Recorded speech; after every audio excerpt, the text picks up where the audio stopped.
मैं अभिजीत को बुलाने की कोशिश करता हूँ, चार पंक्तियों से उनको आवाज़ देने की कोशिश करता हूँ कि कहा गया कि आग इतनी है कि सागर उबाल कर रख दें, जिद पे आ जाएं तो पर्वत उछाल कर रख दें, मादरे वतन हमको तेरे चरणों की कसम, तू जो कह दे तो कलेजा निकाल कर रख दे। आपकी जोरदार तालियां उठें अभिजीत मिश्रा जी।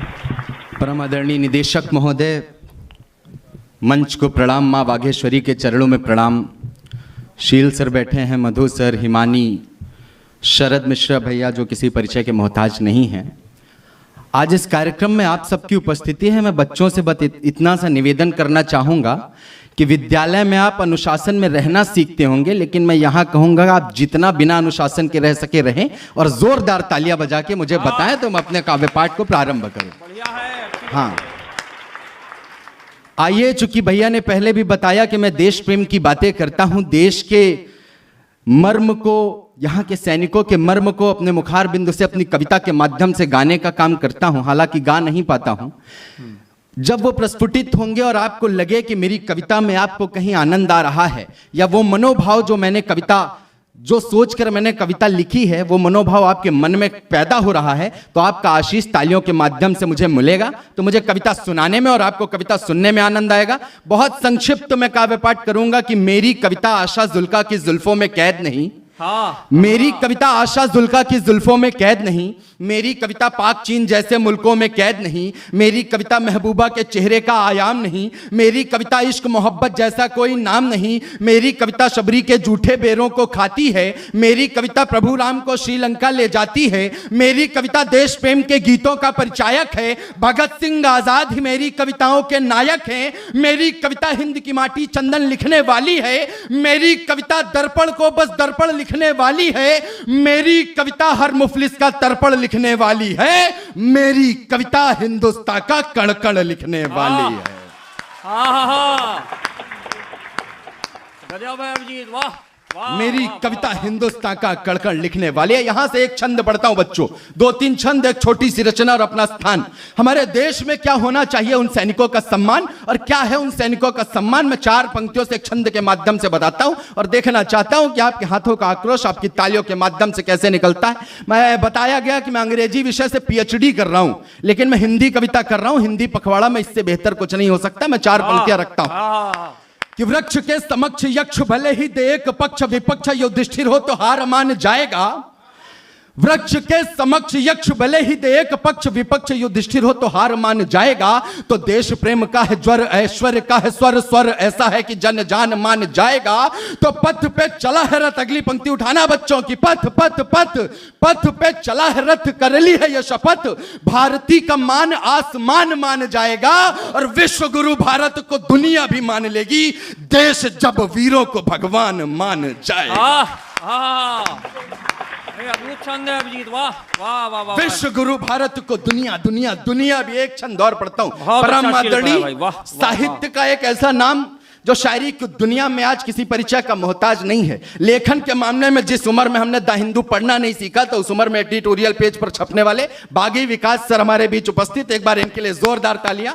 साथ में पंकज गौड़ भैया भी बैठे हैं। भैया एक छंद और निवेदित करता हूं, वो 2 कौड़ी का देश पाकिस्तान। आज तक मैंने पाकिस्तान, चीन, जापान देशों पर कोई रचना नहीं लिखी। वो किसी ने कहा था, बात पहुंचे तो बताना, किसी ने कहा कितना सस्ते में निपटाया किया है मेरे प्यारे वतन, बस तू ही तू, बस तू ही तू। बच्चों बताना, अरे मेरे प्यारे वतन, बस तू ही तू, बस तू ही तू, पाकिस्तान आथू। जिसको इतना सस्ते में निपटा सकते हैं, क्या जरूरत लंबी कविता लिखने की। लेकिन विख्यात भैया हमारे बड़े भाई, इन्होंने कहा कम से कम एक छंद लिखो। तो हमने छंद लिखा। हम बाप हैं वो बेटे हैं, इसको ध्यान में रखना और तब सुनना कि भव्यता और दिव्यता के साथ साथ चलते हैं, पर ये है द्वेषी पदचाप भूल जाते हैं। तो इंच इंच भूमि नाप नाप कर लड़ते हैं, इतना तो भारतीय माप भूल जाते हैं। तो हमने किया है जो जो आपके लिए ओ पाक, हमें तो है याद पर आप भूल जाते हैं। और दौर के बदलते ही हिंद के नापाक बेटे, थोड़ा सा बड़े हुए तो बाप भूल जाते हैं।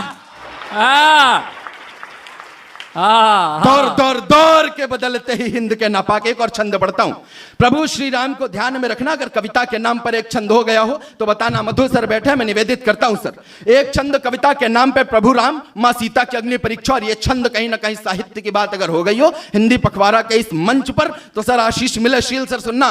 स्वागत है भाई। कि दुनिया के प्रश्नों का हल तो नहीं थे पर दुनिया के अधरों पे ताले पड़ आए थे। चौथी पंक्ति मर्म तक पहुंचना। हाँ। कि दुनिया के प्रश्नों का हल तो नहीं थे पर दुनिया के अधरों पे ताले पड़ आए थे। तो लखन जी देख देख रो रहे थे फूट फूट इतना कि नयनों में जाले पड़ आए थे। हाँ। तो पृथ्वी भी रो रही थी, अग्नि भी रो रही थी, चरणों में मानो जैसे भाले पड़ आए थे। कि पृथ्वी भी रो रही थी, अग्नि भी रो रही थी, चरणों में मानो जैसे भाले पड़ आए थे। और सीता जी तो अग्नि में जली नहीं थी परंतु राम जी के हृदय में छाले पड़ आए। सीता जी तो अग्नि में जली जली जली नहीं थी परंतु राम जी के हृदय में छाले पड़ आए। एक छोटी सी रचना पढ़ता हूं। अंशुमन सिंह, यहां पर हर व्यक्ति इस नाम से परिचित होगा। देश के जवान आग में झुलस रहे थे लेकिन अंशुमन सिंह ने अपनी जान की परवाह ना करते हुए उस आग में छलांग लगाई। अपने जवानों को तो बचा लिया किंतु स्वयं को उस अग्नि के हवाले कर दिया और शहीद हो गए। मरणोपरांत शहादत के बाद उनकी पत्नी को वीर चक्र दिया गया। तब इस कविता की भूमिका वो पत्नी, हिंदुस्तान की पत्नी, यहां पर कई बच्चियां बैठी हैं, यहां पर नारी शक्ति बैठी है, पीछे प्रीति जी बैठी है, मैं निवेदित करता हूं वो पत्नी देश की इकलौती, ये भारत देश की नारी है जो ये बात कह सकती है कि हे प्राण प्रिय, हे परमेश्वर मेरी कुमकुम का भान रहे। अंतिम कविता अपनी तालियों से विदा करना। हे प्राण प्रिय, हे परमेश्वर मेरी कुमकुम का भान रहे, लेकिन ये देश है सर्वोपरि तुमको इसका भी ज्ञान रहे। गठबंधन प्रेम समर्पण का तोड़े से टूट नहीं सकता, गठबंधन प्रेम समर्पण का तोड़े से टूट नहीं सकता।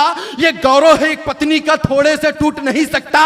ये मंगलसूत्र कदाचित भी कायरता का पर्याय नहीं, ये मंगलसूत्र कदाचित भी कायरता का पर्याय नहीं। मैं एक सैनिक की पत्नी हूं, कोई कायर या असहाय नहीं। मैं एक सैनिक की पत्नी हूं, कोई कायर या असहाय नहीं। दो पंक्तियां देता हूं, जय घोष करना और विदा करना। वो हिंदुस्तान की पत्नी इकलौती है इस देश में रहने वाली नारी जो ये बात कह सकती है और बात पहुंचे तो विदा करना। मैं एक सैनिक की पत्नी हूं, कोई कायर या सहाय नहीं। ये मंगलसूत्र में तोड़ रही, ये मंगलसूत्र में तोड़ रही, तुम शीश झुका के मत आना। ये मंगलसूत्र में तोड़ रही, तुम शीश झुका के मत आना। तुम मर जाना तो मर जाना पर पीठ दिखाकर मत आना। बहुत बहुत धन्यवाद, बहुत बहुत आभार, बहुत बहुत धन्यवाद।